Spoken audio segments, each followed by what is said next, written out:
Let's solve this trigonometric integral step by step. We need to find the integral of 3 sine of x over 3 minus 4 sine cubed of x over 3 with respect to x. To solve this, we'll use a key trigonometric identity. The identity states that sine cubed of theta equals 3 sine of theta minus sine of 3 theta, all divided by 4. Let's substitute theta equals x over 3 into this identity. This means that sine cubed of x over 3 equals 3 sine of x over 3 minus sine of x, all divided by 4. Now, let's substitute this back into our original integral. First, multiply 4 by this fraction. This gives us 3 sine of x over 3 minus sine of x.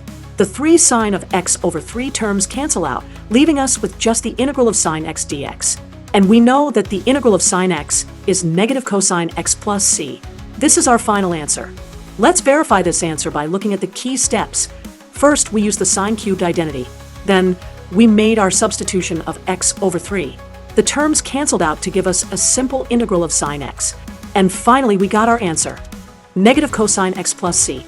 And that's how we solved this trigonometric integral. Remember, the key was using the sine cubed identity and careful algebraic manipulation. Thank you for watching.